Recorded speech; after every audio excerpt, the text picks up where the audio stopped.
boundless free, rolling as a mighty ocean in its fullness over me. 네, 오늘은 하나의 이야기를 먼저 해드리면서 말씀을 전하도록 하겠습니다. 한 가난한 농부가 죽어서 천국에 가게 되었습니다. 천국에 당도하니까 자신보다 저 앞쪽에 아주 부자로 한 동네에서 같이 살았던 한 사람이 서 있는 것을 보게 됩니다. 얼마쯤 시간이 지나니까 천국 문을 열고 베드로가 나오더니 그 부자를 맞이를 합니다. 농부가 그 문틈으로 이 베드로를 어떻게 하는지 자세히 보니까 베드로를 잘 이렇게 베드로가 에스코트해서 그 부자를 이 황금도시 안으로 이제 걸어 들어가는 것을 보게 되지요. 자, 그 황금도시 안에 들어가 보니까 너무나도 휘황찬란한 아름다운 그런 금빛으로 되어 있는 도시들을 보면서 마음이 막 부풀어 오르고 이제 막 쿵쾅쿵쾅 뛰기 시작을 합니다. 자, 그러니까 그 천사의 합창대가 나와서 이 부자를 위해서 막 빵빠레를 올려주는 겁니다. 예, 화면 넘겨주세요. 예, 그래서 이 부자를 환영도 하고 그리고 많은 사람들이 이 부자에게 와서 어서 오라고 환영한다며 많은 그런 이야기들을 하는 것을 보게 되지요. 그리고 이 천국의 시민들이 이제 그를 반가이 막 맞이고 환호성을 지를 때에 이제 베드로가 이제 한마디 짤막하게 인사를 합니다. 하나님의 도성 천국에 오신 것을 환영합니다. 아무쪼록 이곳에서 영원토록 평안히 지내십시오 라고 안내를 하자 부자는 이 황금도시 안으로 천국으로 유유히 이제 걸어 들어가는 것을 그 농부가 뒤에서 보게 되었습니다. 자, 이 환영하는 모든 행사가 다 끝나자 다시 베드로가 문을 열고 이제 이 농부에게로 다가왔습니다. 가난한 농부에게 또 에스코트를 해서 이제 그 안으로 들어가는데 내심 그는 환영식과 부자보다 훨씬 더 큰 그런 천국의 잔치를 그는 기대를 했었죠. 그런데 예상 밖으로 자기에게 인사를 하는 사람은 몇 명 안 되는 겁니다. 천사의 빵빠레도 없고 아무것도 없는 겁니다. 속으로 기대했던 것과 너무 다른 이 환영식에 실망을 해서 결국은 베드로에게 이렇게 이야기를 하죠. 이곳에서마저 차별 대우를 받게 될 줄 몰랐습니다. 저는 부자가 저 세상에 살 때 온갖 특권을 또 부유함을 다 누리고 사는 것을 보았는데 하나님의 나라 천국에 와서까지 저 부자에게는 저렇게 열렬한 환영식을 해주고 나에게는 이렇게 초라하게 몇몇 사람만 인사하는 것을 보니 너무 서운하고 이건 불공평하다고 생각합니다 라면서 베드로에게 이 이야기를 한 겁니다. 그러자 베드로가 이렇게 대답을 합니다. 사랑하는 벗이여, 그대가 차별 대우를 받았다고 느끼는 것은 어쩌면 당연한 걸지 모르겠습니다. 그러나 실상은 그렇지가 않아요. 앞으로 보면 여러분 당신도 알게 되겠지만 그대나 부자나 이곳에 오면 다 똑같은 대우를 받게 되어 있습니다. 그런데 오늘은 좀 특별한 날이었습니다. 그것은 바로 80년 만에 처음으로 부자 한 명이 천국에 와서 오늘은 정말 특별한 행사를 한 날이었기 때문입니다 라고 그렇게 베드로가 이야기를 했다고 하죠. 이 이야기는 제가 지어낸 이야기가 아니고요, 실제로 독일에 전해 내려오는 그런 이야기라고 합니다. 부자가 천국에 들어가기가 낙타가 바늘귀에 들어가는 것보다 어렵다고 하는 예수님의 말씀을 우리 독일의 그 믿음의 신앙의 선조들이 이것을 이런 이야기로 잘 꾸며서 다음 때 자녀들에게 들려주었던 그런 이야기가 바로 이 가난한 농부의 천국 입성 이야기라고 전해진다고 합니다.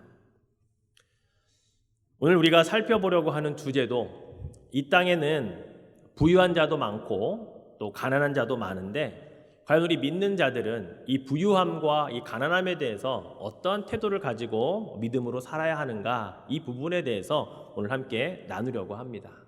즉 나는 이 부유함과 가난함에 대한 그러한 믿음으로 올바른 태도를 취하고 있는지, 또 그렇게 내가 믿고 믿는 바대로 살아가고 있는지 오늘 짧은 본문이지만 이 야고보서의 말씀을 통해서 우리가 한번 그 부분들을 점검해 보면 좋겠습니다. 오늘 본문에 9절과 10절 말씀에 보면 두 종류의 호칭이 나옵니다.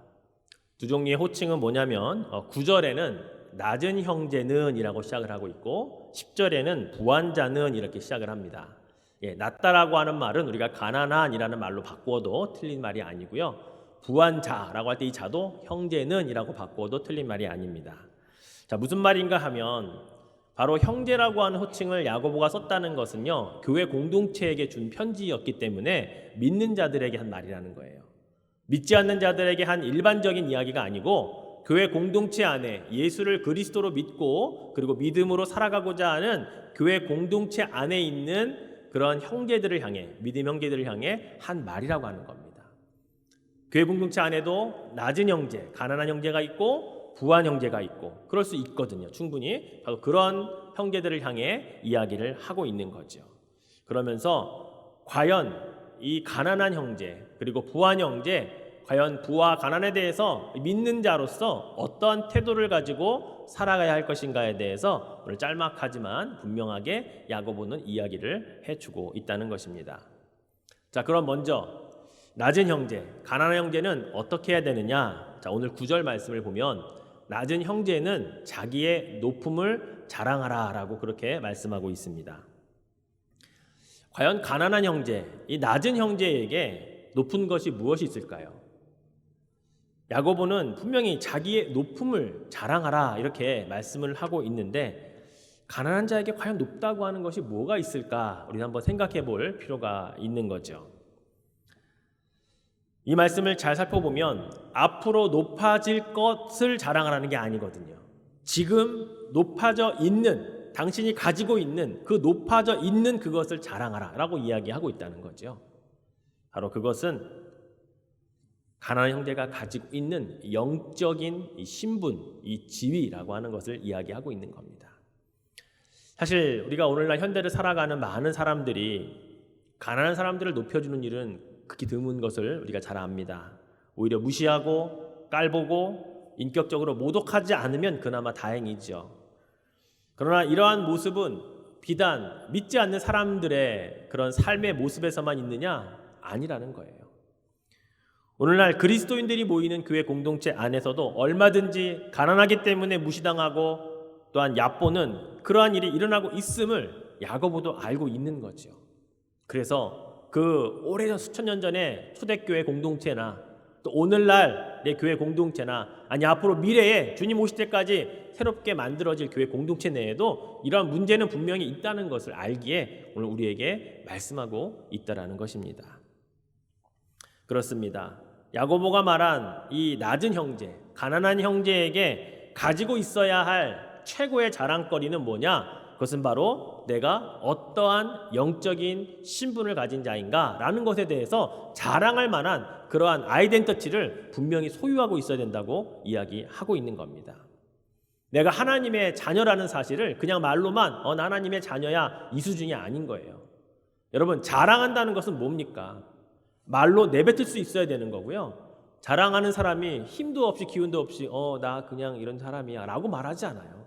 자랑할 땐 목소리에 괜히 힘이 들어가고 어깨가 올라가고 그게 자랑하는 사람의 기본적인 특징이거든요. 근데 과연 여러분에게도 하나님의 자녀라는 것을 자랑할 때 목소리에 힘이 들어가고 내가 어깨가 막 으쓱해지고 우리 아버지 이런 사람이야 라는 그러한 믿음의 자랑을 하고 있는지 한번 우리는 돌아볼 필요가 있다라는 것입니다. 그렇습니다. 이 땅에서는 부유함과 가난함이 소유의 많고 적음에 따라서 자랑할 것이 있고 없고가 결정이 되지만 그러나 믿음을 가지고 살아간다고 하는 것에 이 자랑할 만한 이 기준이라고 하는 것은 분명히 달라야 된다는 사실을 우리는 깨달아야 한다는 것입니다. 세상에서는 가진 것을 자랑할 때 우리는 믿음으로 내가 하나님의 자녀인 것을 자랑할 수 있는 그러한 귀한 마음이 필요하다라는 것이죠. 세상에서 자신이 만나는 사람, 교제하는 사람, 인맥을 자랑할 때 우리는 나와 함께 교제하고 있는 그 하나님 한 분을 자랑할 수 있는 그러한 영적인 아이덴티티가 정말로 우리에게 필요하다라는 것을 우리는 기억해야 된다는 것입니다. 이것을 자랑하기 위해 필요한 것이 무엇일까요? 바로 이것이 행함이 있는 믿음인 것입니다. 아는 믿음이 아니라 말로 내뱉을 수 있는 믿음, 그 믿음 안에 나의 목소리에 힘이 들어가고 내 어깨가 으쓱거릴 수 있는 그러한 행함이 있는 믿음이 있는 자가 내가 하나님의 자녀다라고 하는 것을 자랑할 수가 있고, 내가 하나님과 영적으로 교제하는 자다, 내가 친밀한 사귐을 하는 자다라고 하는 그런 고백이 가능하다라는 사실입니다. 여러분의 고백 안에 자랑이 있기를 축원해 드립니다. 그냥 말로 하는, 그냥 평상시에 그릴 듯하는 그러한 것이 아니라 정말로 자랑스러워서 자랑하고 싶어서 어쩔 줄 모르는 그러한 마음의 자랑, 바로 이것이 낮은 형제는 자기의 높음을 자랑하라 라고 하는 이 말씀이라는 것을 우리가 기억하면 좋겠습니다.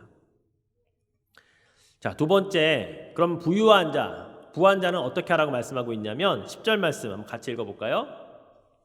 부한 자는 자기의 낮아짐을 자랑할지니 이는 그가 풀의 꽃과 같이 지나감이라. 자, 반대로 부한 자, 부유한 자는 자기의 낮아짐을 자랑하라고 말씀합니다. 자, 그런데 여기에서 낮아짐이라고 하는 것은 앞으로 낮아질 것에 대한 것을 이야기하고 있어요. 자, 왜 우리가 이렇게 이해할 수 있냐면 바로 뒤에 나와 있는 문장 때문에 그래요. 그가 풀의 꽃과 같이 지나갈 것이다 라는 말씀 때문에 그렇죠. 이건 어떤 의미를 가지고 있습니까? 지금은 내가 부하게 살아가고 있을지 모르지만 이게 풀의 꽃과 같이 떨어져 나가고 지나가 버리면 어느 순간에 가난해질 수 있다라는 것, 내가 그러하게 될지라도 그것 때문에 실망하거나 좌절하는 자가 아니라 그것을 자랑하는 자가 될 수 있는 그런 믿음의 고백, 준비를 하라라고 이야기하고 있는 것입니다. 여러분, 우리가 소유하고 있는 것이 평생토록 나에게 계속해서 있으면 얼마나 좋겠습니까? 그러나 그렇지 않다는 거 우리가 잘 알고 있지 않습니까? 있다가도 없어지고 없다가도 있어지고 그런 시간들을 많이 반복하는 것이 우리의 삶이거든요. 그런데 야고보는 우리에게 풀의 꽃이라고 이야기하고 있죠. 풀의 꽃이 얼마를 가던가요? 1년을 갑니까? 아니면 수십 년을 갑니까? 풀의 꽃은 잠깐 피었다가 그냥 바람이 불면 떨어져 버리는 것이 풀의 꽃이거든요. 이렇게 지나갈 수 있다라는 것을, 우리의 가지고 있는 부함이, 우리의 소유가 그렇게 한순간에 사라질 수 있다라는 것을 알아야 된다라고 말하고 있죠. 근데 그렇게 되는 것을 자랑할 수 있느냐라고 우리에게 반문하고 있는 그런 말씀일 수 있다라는 겁니다. 풍요롭고 또 부유하게 사는 그리스도인이라면 사실은 부유한 것이 감사 조건이 되지만 결코 이것이 자랑할 수 있는 조건은 되지 않거든요. 왜냐하면 이것은 언젠가는 사라질 수 있는 것들이라는 것을 늘 우리 주님은 또 이 말씀을 통해 우리에게 경고하고 이야기해주고 있기 때문이라는 것입니다. 그래서 있던 것이 사라졌을 때에 좌절하고 낭망하고 망연자실하고 시험에 빠지면 여러분이 가지고 있는 믿음이 어떤 믿음인가를 스스로 증명해내는 겁니다. 우리가 지난 시간에 말씀드렸죠. 여러 가지 시험을 만나거든 온전히 기쁘게 여기라. 여러 가지 시험, 그 원어 자체가 아주 컬러풀하다는 뜻이었는데 우리가 생각하지 못한 여러 가지 시험과 어려움들을 만났는데 이것이 또 하나의 부한 자가 가지고 있던 것들을 다 잃어버리게 되는 경우, 풀의 꽃처럼 다 떨어져 나가버리는 경우에 과연 그러할 때 온전히 기쁘게 여길 수 있는 그러한 믿음이 있느냐라고 묻는 거죠. 그것을 바로 오늘 말씀은 자랑할 수 있느냐라고 이야기하고 있는 겁니다. 다시 말해서 이 부에 대한 이 그리스도인들의 태도는 언젠가는 이 부요함이 사라질 수도 있다라는 생각을 늘 하며 살아야 된다라고 말씀하고 있는 거예요. 이 부요함이 나에게는 풀의 꽃처럼 떨어질 날이 올 수도 있구나라는 태도를 늘 지니고 살 수 있어야 된다는 겁니다. 그래야 부요한 그리스도인이 가난해져도 사업이 망해도 부도가 나도 일어설 희망이 없고 상처를 입어도 그러나 끝까지 믿음 하나 가지고 있기 때문에 다시 일어설 수 있고 그것을 정말로 자랑할 수 있는 바로 그러한 믿음의 사람이 될 수 있다는 사실입니다. 세상의 많은 사람들은 한낱 풀의 꽃과 같이 사라질 부요함에 대해서 준비하지 못하고 있기 때문에 그것을 믿음으로 그런 날이 올 것이라고 하는 생각 자체를 그들은 하고 있지 않기 때문에 실제로 그런 일이 일어나면 엄청나게 충격을 받잖아요. 그래서 우리가 많이 보는 뉴스가 어떤 이야기입니까? 비관 자살했다. 온 가족이 동반 자살했다. 투신 자살했다. 다 많은 이야기들을 보면 다 이게 물질이 풀의 꽃처럼 한번 떨어져 나갈 수 있는 것들인데 그것을 미처 생각하지 못하고 살아가기 때문에 그런 충격을 더 이상 헤어나지 못하니까. 그래서 아까운 생명을 물질 잃어버린 것 때문에 버리는 그런 일들이 우리 주위에 얼마나 많이 일어나는지 모릅니다. 하지만 그리스도인들은 그렇게 살면 안 되는 겁니다. 그리스도인들은 결코 이러한 전철을 밟는 자가 되어서는 안 되는 겁니다. 부에 대해서 제대로 된 인식과 태도를 평상시에 가지고 있지 않으면 큰일 날 수밖에 없는 거죠. 왜 야고보가 이것을 자랑하라고 했을까요? 부자가 가난해지는 것을 어떻게 자랑합니까? 사업이 부도났는데 어떻게 자랑을 합니까? 그런데 믿음을 가진 자가 그것을 할 수 있을 마음의 준비를 하고 있다면 저는 이것도 가능하다고 믿습니다. 준비가 안 되어서 못하는 거예요. 그런 믿음의 고백을 할 수 없기 때문에 우리는 그렇게 살아가고 있는 거죠. 여러분, 미켈란젤로가 시스타나 성당 천장에다가 천지창조라고 하는 그림을 그려놨습니다. 이것을 보며 우리는 아름답다라고 이야기하고, 그리고 이 아담에게 생명을 주시는 그 하나님의 전지전능하신 그 손가락, 이것을 보면서 야, 생명을 주신 하나님 감사합니다라고 우리는 고백할 수 있어요. 그와 더불어서 어떤 것까지 고백합니까? 생명을 주신 이도 하나님이시요 치아리도 하나님이시니 나에게 생명을 거두어 가시면 제가 하나님께로 갑니다 라고 하는 고백을 우리는 넉넉히 자주 그렇게 하고 산다는 거죠. 그런데 여러분, 이 부에 대한 고백은 그렇지 않다라는 게 특징이에요. 절반밖에 고백을 하지 않아요. 50점짜리 고백밖에 하지 않는다고요. 어떻게 고백하는 줄 아세요? 하나님 축복해 주셔서 저에게 부요함을 주신 것 정말 감사합니다. 하나님이 주신 축복인 것을 믿습니다. 그런데 그 부가 풀의 꽃처럼 떨어져 나가면 어떻게 고백합니까? 주신 이도 하나님이시오 가져가신 이도 하나님이 아니라 왜 가져가십니까? 하나님 왜 나에게 이런 어려움을 주시고 왜 이런 시험을 주십니까? 라고 말한다는 거예요. 왜 생명보다 그렇게 귀하지 않은 물질을 그렇게밖에 고백 못할까요? 생명은 주신 이도 하나님이시요 가져가실 이도 하나님이시라 고백하면서 고작 이 땅에 살아가기에 필요한 물질은 주신 이는 하나님이신데 가져가시면 안 돼요. 가져가시는 분 하나님이 아닙니다. 우리 그렇게 고백하고 있잖아요. 50점짜리 고백 아니냐는 거죠. 바로 이게 믿음을 가지고 산다는 우리들도 이 부에 대한 것만큼은 제대로 이해하지 못하고 믿음을 가지고 올바르게 그것을 대하고 있지 못하다는 태도가 우리의 이 고백에서 나온다는 거죠. 참으로 중요한 것은요, 주님이 다시 그것을 풀의 꽃처럼 떨어뜨리게 하실 수도 있지만, 그러나 그것을 우리가 그렇지 않을 수 있도록 지켜내는 것, 이게 뭐냐면 이게 바로 물질에 대한 청지기적인 태도가 필요한 겁니다. 주심유도 하나님이시오 이것을 가져가실 분도 하나님이시라면 주님 마음대로 쓰십시오. 저에게 주셨사오니 제가 잘 관리하고 있겠습니다. 주님이 원하시는 일을 제가 사용하겠습니다. 주님 원하시면 제가 다 드릴 수 있습니다 라고 하는 이 청지기적인 태도를 가지고 있는 자는 그것을 오랫동안 맡기실 거라는 거예요. 풀의 꽃처럼 떨어지지 않게 주님이 그것을 붙잡아 주시도록 은혜를 주실 것이라는 거죠.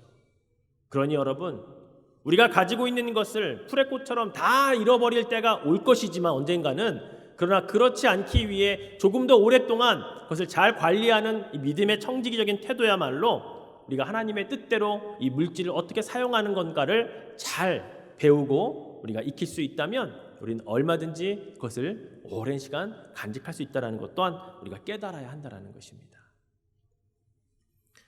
결국 오늘 말씀 11절에 보면 이제 마지막에 야고보가 자연현상을 빗대어서 우리에게 다시 한번 친절하게 아주 잘 상세하게 이야기를 해주고 있죠. 자, 11절도 같이 한번 읽어보겠습니다. 해가 돋고 뜨거운 바람이 불어 풀을 말리면 꽃이 떨어져 그 모양의 아름다움이 없어지나니 부한 자도 그 행하는 일에 이와 같이 쇠잔하리라. 10절의 말씀을 11절에 좀 길게 풀어서 상세하게 설명을 해 놓았습니다. 결론적으로 뭡니까? 부한 자도 그 행하는 일에 이 자연상을 통해 교훈을 미리 얻을 필요가 있다는 거죠. 미리 대비하라고 말씀하고 있는 거죠. 이 말씀을 그냥 지나치지 마십시오. 우리는 대부분 이 말씀에 대하여서 스스로 우리는 어떻게 이거를 부인하냐면 나는 부한자가 아니야. 나는 아직 부자 아니야. 그러니 괜찮아. 나는 상관없는 말씀이야. 이렇게 우리는 받아들이기도 한다는 거예요. 사실 저도 그랬습니다. 이 말씀을 읽을 때 나는 부자가 아니야. 그러니까 부한 것이 막 떨어져 나갈 것도 별로 없어. 그러니 이 말씀은 진짜 부유한 자, 우리가 생각하는 기준의 그 이상의 것을 가지고 살아가는 자들에게 해당하는 말씀이야 라고 그렇게 묵상할 수밖에 없었어요. 저도요, 사실은요. 그런데 이 말씀을 준비하면서 이런 깨달음이 왔습니다. 나와 같은 생각을 하시는 분들이 우리 성도들 거의 대부분이 아닐까. 왜요? 우리의 부자의 기준은요 100만장자거든요. 1000만장자고 억만장자의 기준이 우리 부자거든요. 우리의 기준에 우리 성도들 가운데 어느 누구도 스스로 나는 부자입니다, 나는 부유한 자입니다 라고 손들라 그러면 아무도 안 드실 거예요. 또 들고 싶어도 많은 사람 눈치 보느라고 못 드실 수 있겠죠. 그런데 제가 볼 땐 거의 다 우리 성도들 모두가 나는 부유하다, 나는 이 말씀에 해당된다 라고 생각하는 분이 거의 없다고 저는 그렇게 봅니다. 저도 그랬으니까요.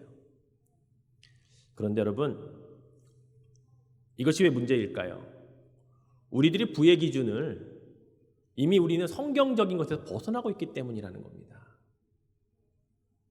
세상의 기준으로 우리는 부한 자와 그렇지 않은 자를 기준으로 삼고 우리 그렇게 이미 생각하고 있고요. 이미 뇌리에 그렇게 각인이 되어져 있다는 게 문제예요. 우리가 부에 대한 개념을 성경적 기준으로 한번 바꿀 필요가 있습니다. 믿음의 눈으로 나에게 주어진 모든 것이 부에 해당한다라고 그렇게 생각을 한번 해보자는 겁니다. 그러면 내가 얼마나 많은 것을 가지고 있는가? 내가 얼마나 많은 것을 지금 누리고 있는 부한자인가? 이 말씀이 내 것일 수 있다는 것이 아마 우리는 확신이 들 겁니다. 여러분, 지금 누워서 잘 수 있는 집이라고 하는 공간이 있잖아요. 내 집이든 렌트를 했든 여러분 주무실 방이 있잖아요. 살아갈 집이 있잖아요. 여러분 원하는 곳을 갈 수 있는 차도 있지 않습니까? 비싸든 아니면 싸든 중고든 리스든 여러분 어디든지 갈 수 있는 차가 있고 또 누구에게 얼마든지 그것을 이용할 수 있는 그런 여러분이시잖아요. 또 여러분이 일하면 살아갈 돈을 주는 직장이 있고 일터가 있고 또 누구는 누군가에게 그 살아갈 수 있도록 월급을 주는 그런 사업장이 있잖아요. 그런데도 부유하지 않다고 우리는 생각하고 있거든요. 우리는 많이 가지지 않았다고 그렇게 생각하고 있거든요. 우리에게 주어진 육신의 건강도 생각해 보십시오. 이것도 부유한 것에 포함되는 거예요. 건강했을 때 미처 느끼지 못했는데 아파보거나 너무 힘들어 보면 알겠죠. 그동안에 그 부한 것이 얼마나 큰 우리에게 건강한 것이 얼마나 큰 부요함이었는지 잃어버리고 나니까 알게 되잖아요. 여러분, 이것이 우리가 하나님께 받은 부요함이고 부라는 개념이 된다는 거예요. 세상의 기준으로 늘 백만장자, 억만장자 그런 사람들만 보다 보니까 그들에 비교해서 나는 부자가 아니야, 부유하지 않아. 그러니 성경의 이 말씀은 나와 상관이 없어. 우린 그렇게 읽고 있다라는 거죠. 우리가 이 모든 것들을 가지고 있으면서도 하나님이 주신 축복 가운데서도 사실 우리는 엄청난 것을 누리지만 실제로는 그렇게 생각하지 않는 우리들의 모습을 다시 한번 우리는 점검해 볼 필요가 있다는 겁니다. 오늘날 지구촌에 살고 있는 사람의 숫자가 대략 78억 명이라고 합니다. UN 경제사회국이라고 하는 DSA, Department of Economic and Social Affairs라고 하는 단체가 있는데 이 단체에서 노숙자, 홈리스 피플이라는 것을 정의를 이렇게 내렸어요. 지붕이 없는 거리에서 생활하는 사람. 작년 한 해 미국에만 58만 명이 지붕이 없는 거리에서 생활하고 있다는 통계가 있더라고요. 조금 오래된 통계이지만 2005년도에 UN 글로벌 리서치에서 조사해 보니까 노숙자가 그 당시 지금으로부터 17년 전인데요, 약 1억 명 정도가 전 지구상에 있다라고 발표를 했고요. 집 없는 사람에게 집을 지어주는 이 헤비타트라고 하는 곳에서 발표하기를 2015년 기준에 이 지구상에 거주할 곳이 못 되는데 이 부적절한 그런 주거지에서 살아가고 있는 이 땅의 사람들이 16억 명이다라고 발표를 했어요. 여러분, 이래도 우리가 부유하지 않습니까? 이렇게 살고 있는 우리가 부유하지 않다면 그러면 저 사람들은 극빈자인 걸까요? 바로 우리가 올바르게 하나님에 대한, 하나님이 주시는 부에 대한 올바른 개념을 다시 한번 우리가 가질 필요가 있는 겁니다. 생각을 다시 한번 우리가 바꿀 필요가 있는 거예요. 여러분, 우리는 결코 가난하지 않습니다. 21세기에 스마트폰 사용하시면서 문명의 이 길을 누리며 살아가는 우리들을 아무도 가난하다고 말하지 않습니다. 성경은 더더욱더 그렇습니다. 성경에서는 가난한 자를 어떻게 표현하고 있는 줄 아세요? 예수님께서 누가복음 21장에 보면 이 가난한 과부가 헌금하는 이야기를 두면서 가난하다, 가난하다, 가난하다 그 얘기 그렇게 표현을 쓰고 있어요. 또 어떤 가난한 과부가 2렙돈 넣는 것을 보시고 이르시되 내가 참으로 너희에게 말하노니 이 가난한 과부가 다른 모든 사람보다 많이 넣었도다. 4절에 보면 저들은 그 풍족한 중에서 헌금을 넣었거니와 이 과부는 그 가난한 중에서 자기가 가지고 있는 생활비 전부를 넣었느니라 이렇게 말씀하셔요. 가난하다, 가난하다, 가난하다 하고 말씀하시는 예수님의 기준이 뭐예요? 2렙돈이 하루의 생활비 전부인 사람이 가난한 거예요. 2렙돈이 얼마나 될까요? 로마 당시에 2렙돈은요 가장 최소 단위의 동전이었어요. 우리 지금 미국에 살고 있는 우리에게 가장 최소 단위 동전이 뭐예요? 센트죠? 2렙돈은 2센트예요. 2센트가 그의 하루 생활비 전부라니까요. 이 정도 가지고 살아간다면 가난한 거 맞아요. 우린 그렇지 않거든요. 하루에 2센트로 어떻게 살아갑니까? 여러분, 이게 성경에서 말하는 가난한 거예요. 낮은 형제를 말하고 있는 거죠. 우리가 얼마나 부유한 자로 살아가고 있으면서도 그 부유함을 모르는 것, 여전히 부족하다고 느끼며 늘 채워달라, 늘 우리에게 뭔가 달라고만 간구하는 그런 우리의 신앙이 얼마나 잘못되어 있는가를 우리는 깨달아야 한다는 것입니다. 부와 가난에 대한 명확한 성경적인 기준을 다시금 우리는 정립할 필요가 있는 것입니다. 그러면 여러분, 지금 상태에서도 하나님 나의 이 부함이 감사가 느껴지고 내가 지금 가지고 있는 것이 얼마나 많은가를 다시금 감사하는, 이제는 부한 자라고 하는 성경이 나오면 내 얘기구나, 이건 나 얘기구나 라고 읽을 수 있는 그러한 믿음이 생긴다는 것이죠. 여러분, 욥을 한번 생각해 보십시오. 그가 가지고 있는 재산이 얼마나 많았습니까? 그는 정말 부한 자였는데 그가 얼마 만에 이 모든 것을 잃었나요? 성경에 보면 그가 얼마만큼의 시간이 걸려서 그가 가지고 있던 엄청난 것들을 잃어버렸습니까? 아내도 떠났고 자녀들 다 잃어버렸고 자신의 건강까지도 잃어버리면서 정말 가난한 자가 되었는데, 야고보가 이야기한 것처럼 풀의 꽃이 동풍이 불고 해가 뜨니까 말라 비틀어져 떨어뜨리듯이 그렇게 쉽게 떨어져 나갔던 이 욥의 이야기를 보면 이건 분명 성경대로 이루어지는 그런 모습인 것을 우리가 알게 된다는 것이죠. 물론 우리는 욥과 같은 일이 내게는 일어나지 않기를 바라야 하겠지만, 그럼에도 불구하고 오늘 말씀은 그러한 상황이 올 것을 미리 대비하는 믿음을 가지라고 이야기하고 있다는 거예요. 그게 행함이 있는 믿음이라고 이야기하고 있는 거예요. 우리는 늘 가난하다 생각하고 있기 때문에 부유한 자에 대한 말씀을 들으면 내 것이 아니라고, 나에겐 일어나지 않을 거라고 얘기하고 있지만 그게 아니라니까요.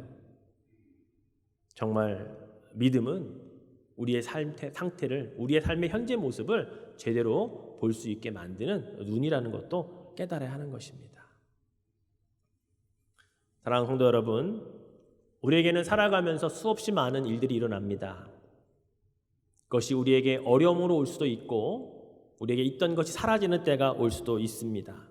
그것을 성경은 여러 가지 시험을 만나거든 이라고 우리에게 가르쳐주고 있죠. 그럴 때 우리에게 필요한 것은 행함이 있는 믿음입니다. 그 믿음은 부와 가난에 대하여 제대로 알고 그것이 어떻게 될 때 우리가 어떻게 행동할 것인가, 어떤 마음으로 그것들을 이겨낼 것인가를 미리미리 우리에게 갖추도록 하는 것, 이것이 믿음이라는 것입니다. 천국 가는 믿음으로만 살 수 없습니다.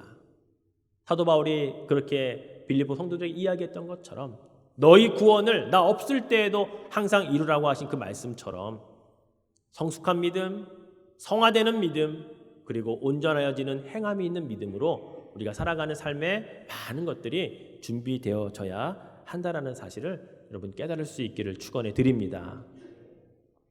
말씀을 맺겠습니다. 2018년에 출판된 책 가운데 부와 가난이라고 하는 책이 있어요. 이 부제목이 부와 가난에 대한 거룩한 교부들의 설교라고 하는 그런 내용으로 되어 있는 책인데요. 이 책에 보면 이런 글이 있습니다. 제가 읽어드려 볼게요. 사실 부자는 많은 것을 소유한 자라기보다는 조금도 잃지 않으려는 자이고, 가난한 자는 적게 소유한 자가 아니라 더 많은 것을 원하는 자입니다. 교부 바실리오스는 이렇게 말합니다. 하나 넘겨주세요. 그대는 스스로 가난하다 여깁니다. 왜냐하면 그대는 수천 가지 채워지지 않는 것이 있고 결코 충족될 수 없는 그대의 욕망은 그대에게 수없이 많은 것들이 필요하다고 속삭이기 때문입니다. 저는 이 글을 읽으면서 부자는 많은 것을 가진 자가 아니라 조금도 잃지 않으려고 하는 자라고 하는 것에 한 방 맞은 것 같더라고요. 가난한 자는 무엇이 없는 자가 아니라 자꾸 무엇인지 채우려고 하고 가지려고 하는 자가 가난한 자다라는 말, 우리들의 지금 모습인 것 같아서 좀 한 방 먹은 것 같은 그런 느낌이었습니다. 여러분, 사람은요 무엇이 없을 때보다 무엇이 있다가 그것을 지켜내지 못해서 사실 잃어버렸을 때 그 마음을 지키는 것이 가장 힘든다는 것을 우리는 압니다. 인생에서 가장 어려운 일은 실패할 때가 아니라 오히려 성공을 거두었을 때 그 마음을 처음처럼 잘 지켜내는 것, 초심을 잃지 않고 살아가려고 하는 것, 이것이 가장 어려운 일이기 때문이지요.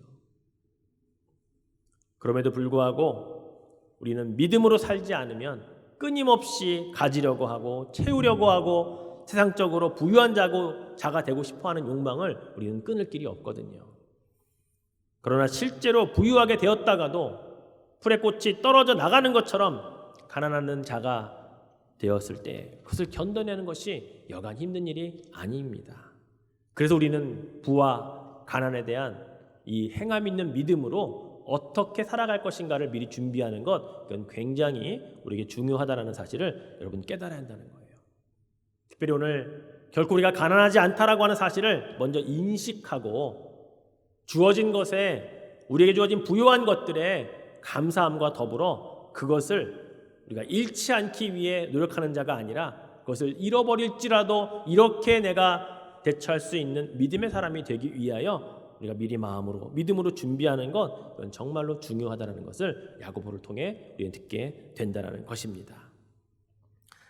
여러분, 잠언 30장에 보면 부와 가난에 대해서 이렇게 말씀하고 있는 것을 여러분 많이 들어보셨을 거예요.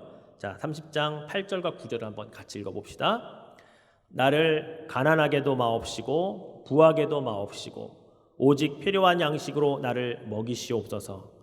혹 내가 배불러서 하나님을 모른다, 여호와가 누구냐 할까 하오며, 혹 내가 가난하여 도둑질하고 내 하나님의 이름을 욕되게 할까 두려워함이니이다. 그렇습니다. 잠언서에서는요, 가난하거나 부한 것을 다 거부하는 것처럼 말하지만 지금 우리에게 주어진 것으로 자족할 수 있는 마음, 그 바로 믿음을 강조하는 말씀인 것입니다. 그런 믿음이면 가난하여도 도둑질하지 않아요. 그러한 믿음이면 부해졌다고 하나님을 잃어버리지 않는다는 겁니다. 바로 이러한 믿음을 갖고 사는 자가 되라고 잠언은 우리에게 교훈하고 있는 것이죠. 사랑하는 성도 여러분, 부와 가난은 우리가 이 세상에 사는 동안 늘 우리의 삶 속에서 경험하며 살아야 할 우리의 삶의 자리인 것이 분명합니다. 부함도 가난함도 우리는 피할 수가 없습니다. 그래서 중요한 것은 부와 가난에 대한 분명한 이 믿음의 태도를 가져야 된다는 것입니다. 그래서 어떠한 상황이 온다 할지라도 그것 때문에 힘들고 괴로워해서 세상 사람들이 선택했던 그 길을 가지 않는, 믿음으로 선택하고 믿음으로 그것을 헤쳐나가고 이길 수 있는 바로 그러한 삶이 우리들에게 필요하다는 사실을 여러분 깨달으시기를 바랍니다. 그래서 부와 가난에 대한 이 믿음을 가지고 올바른 그리스도인의 태도를 가지고 또 여러분의 삶의 현장에서 그렇게 살아가시는 여러분 되시기를 주님의 이름으로 축원해 드리겠습니다. Oh, the deep, deep love. All I need and trust is the deep, deep love of Jesus.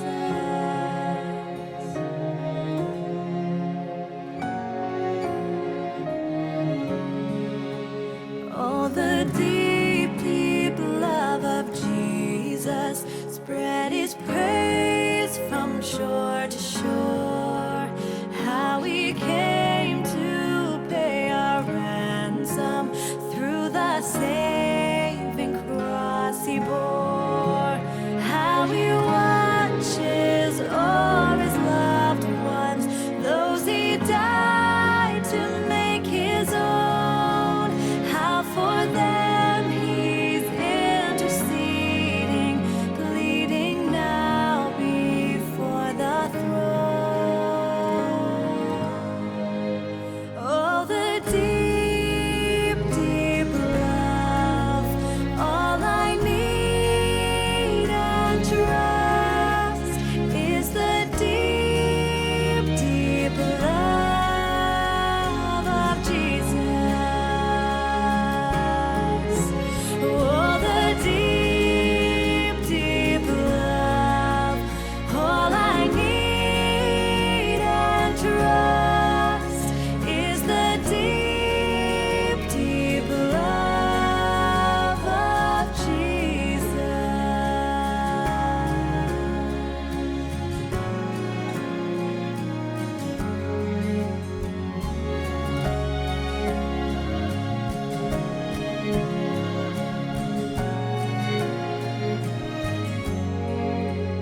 Oh, the deep, deep love of Jesus, far surpassing all the rest. It's an ocean full of blessing in the midst of every test. Oh, the deep, deep love of Jesus, mighty Savior, precious friend.